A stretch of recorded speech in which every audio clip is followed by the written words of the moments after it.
حەز بە خۆشێکی یەکجارەکەم چونکە ئەمڕۆ ڕۆژی شارێک خۆشە، شاری ڕوانزە، شاری خۆمە.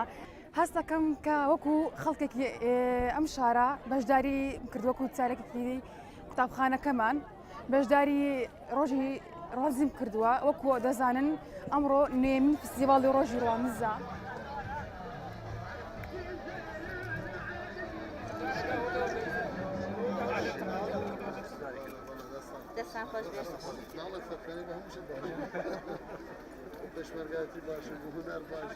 هەز بە خۆشێکی زۆرەکەم چونکە بە خۆمان خەرچی ڕوانزین خۆشێکی زۆرەکە بزانی لێرە هەموو قەومی خۆ ئەبینیەوە لە هەر شارێکی کوردستان بی ڕۆژێکی وکی ئەوڕۆدا هەموو پێکەوە هاتینەوە زۆر خۆشە.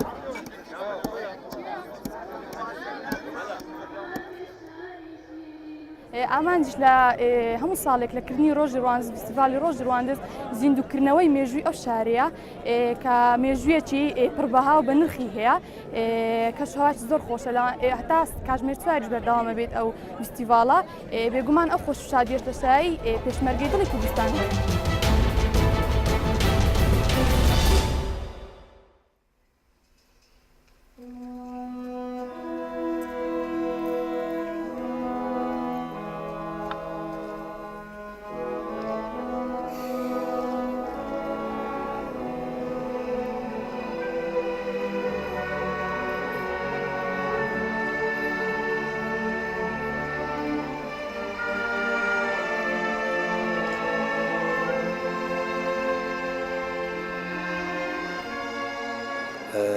تیپا موسیقى سیمفونی عراقی تیپا که ناودنگه یا دیرینه و ام با وزارت روشنبیری چه ملیه افرو چندین پارچن موسیقى جهانی تایبتی آلمانی از گله پی خوشحالم که افرو که خلقه که زور هاتیه بو جوبستنا وی موسیقی.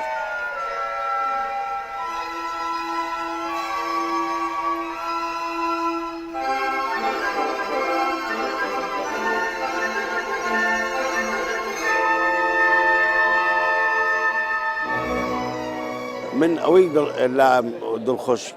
دڵخۆشی کردوم ئەو جەمهورە جوانەیان جەمهورە پڕە و خۆش ئەزانین بە مەجانەش نییە بە پارەیە بەڵام خەڵک بێت پارە بدا بۆ گوێ لە مۆسیقا بگرێت لەم ئەم کاتەی ئێستای بەغداد ئەمە ئاماژێکی زۆر جوان و حەزاریە بەڕاستی هیوادارم بەردەوام بێت.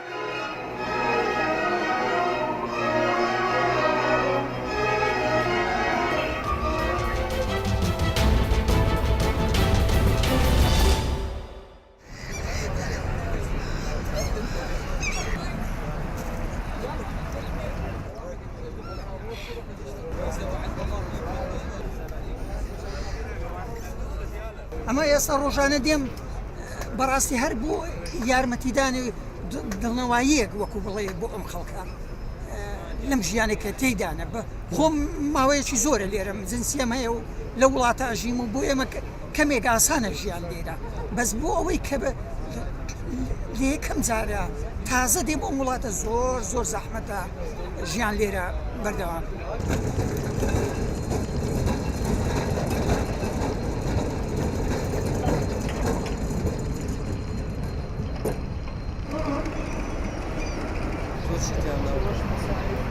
اليوم صار لنا تقريبا 57 يوم المظاهرات هذه مجموعة من العراقيين مجموعة من الأفغان نريد نوصل صوتنا للحكومة الفنلندية والبرلمان وبالأخص دائرة الهجرة نريدها تغير القرارات تجاه اللاجئين. بعض القرارات أعطت رفض، بعض القرارات طردت العوائل وشباب من الكمات. فتقريبا الاتحاد الأوروبي بصورة عامة القرارات بدأت تتغير بس فنلندا بالأخص أنه ما تتغير هذه القرارات ما نعرف شنو السبب.